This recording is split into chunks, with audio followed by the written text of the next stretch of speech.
Okay guys, so this is low budget film at its best. Amateur to say the least.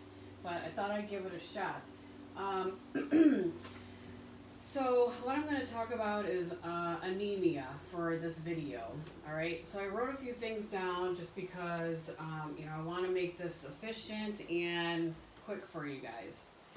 So, and also if you have any issues with the video, just let me know. I love feedback, but hopefully this is read forward now. I had to flip the camera around. So, okay. Now what I wanted to do is write down basically what you're going to see on a CBC and then a couple extra labs. These are the labs that are really important for determining and having an idea of what kind of anemia this patient has. So after we go through this, I'm going to go through, I don't know if you can see this, but the macrocytic, normocytic, microcytic to kind of help delineate and make things more organized for you to try to understand. All right, so red blood cells are, obviously, they're red blood cells, right? They're called an erythrocyte. Erythro meaning red, and then cyte meaning cell. You have about in between 4.7 to 6.1 million in your bloodstream at one time. All right, so I'm going to draw a picture of a red blood cell. Okay, so these are millions of them are floating around in your bloodstream. So what is going on? What's part of this red blood cell? We have hemoglobin and hematocrit. So hemoglobin is the actual, remember, a hemoglobin sits on the red blood cell. And you have many hemoglobins, obviously, but I'm just going to use just this one as an example for now. But it's the concentration of hemoglobin that's on a red blood cell. So that's what your hemoglobin is, all right?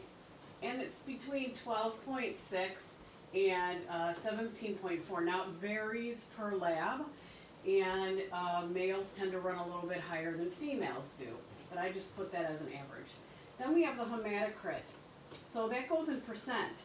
Meaning what the volume of red blood cells in your blood divided by your volume of blood in general. So that gives you the hematocrit, and that's done by a lab, obviously. But a good trick is that if you have a hemoglobin, you just times it by 3. So it's always a 1 to 3 ratio. So if you're 7 hemoglobin, you're going to be around 21% hematocrit. It's just the concentration.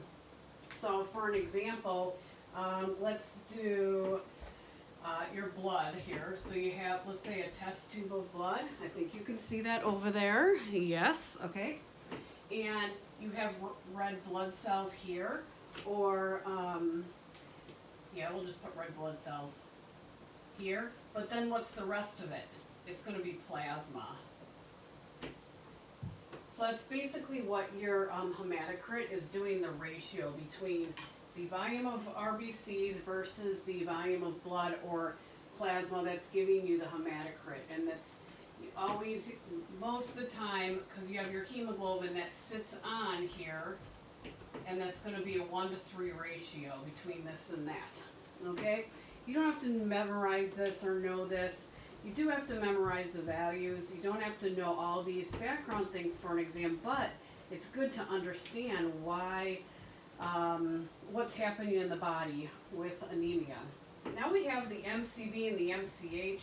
MCHC RDW. We don't pay as much attention to that MCHC, but these two are very important, as well as this. And this you don't even go through in your slides, but I'm just going to tell you on a side note that RDW is the first thing that you usually will see with iron deficiency anemia. You'll see an elevation, and I'll tell you about that in a minute. But the MCV is an average volume of the cell, of the red blood cell.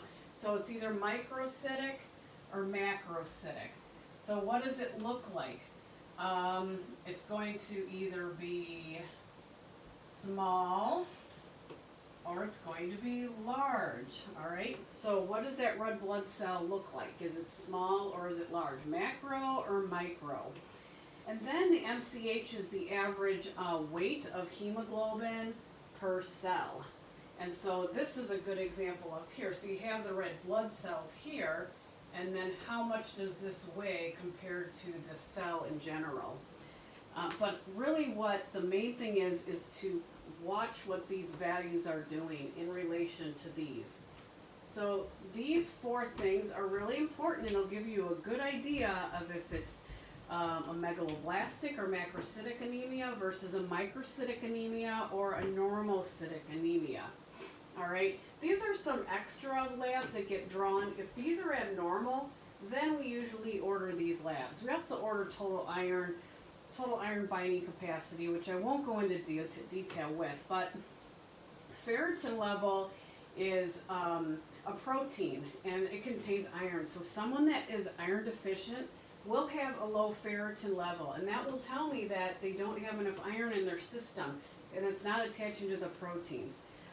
Ferritin regenerates very quickly, and so this is the first thing. If someone has an iron deficiency anemia, I will draw ferritin within about 3 weeks, and I'll be able to see an improvement if they're taking iron, or if they're taking iron supplementation. I can tell this will make a change before this, because why?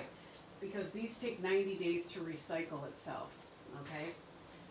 Which is why it takes that long for an iron supplementation to work. Then you have your reticulocyte count, and reticulocyte count, those are babies. Baby red blood cells. There's about 1 to 2% in the body at one time, the rest of it are mature red blood cells. So these will make within about 24 hours. So these are made in the bone marrow, they go to the spleen, and they go out into the bloodstream. So if you have an anemia, these are going to be elevated, but it's more of like a false elevation, and I'll explain that. So let's just say you have a building here, all right, and you've got human beings, all right? So we've got, let's say, 50 human beings here, all right, 50 people, they're all the same, okay? But then you have some babies in there. Let's just say you have 5 little babies. I'm just going to put the X. You got 5 babies, all right. So I'm just making up a story here. You've got all these adults here, and then you've got these babies. Now, there's always going to be 5 babies on top of this building, okay? But the adults are just, they can come and go as they want. All right, so let's just say there's an accident, all right? I know this is really grim. I shouldn't be even telling the story, but hey, now you remember, right? All right, so let's just say 30 adults fall off the building, okay? I'm not going to say jump off, but they fall off the building.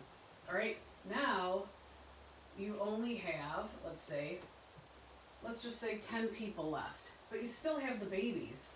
So if you only have 1 to 2% of babies, and then you have 98% usually of the adults, if they all fall off the building, this percentage is going to go up, because look at the ratio now. So the ratio is going to change. So this reticulocyte, which is the babies, is going to go up just because there's not enough red blood cells. So it's going to make it look like there's a lot of reticulocytes or baby red blood cells when there's really not. There's the same amount, you just don't have as much hemoglobin. So I hope that makes sense. When you look at a CBC on your patient, you look at hemoglobin hematocrit first, and then you're looking at your MCV, MCH, and your RDW. The red blood cell distribution width, that tells me how wide they are apart. So I'm going to use this for example. Let's just say this is a red blood cell. Here's another one. Here's another one. Here's another one. Here's the width between them. You see how there's a lot of space in there? So if that RDW is high, that tells me that there's a lot of space going on between each other. So maybe there's a lack of. So if you have a normal person would have this in the bloodstream. So the RDW would be like a normal distribution with from each other. So it gives you an idea, is there not enough going on in there? Okay, so now let me bring this down a little bit. Sorry, again, my amateur skills, which I will get better as I do go on. So thanks for, well, by default, you guys are my guinea pigs here. Okay. So what I'm going to do now is I'm going to stop this because I'm doing a YouTube video and it only gives me 15 minutes, so I'm going to start another video.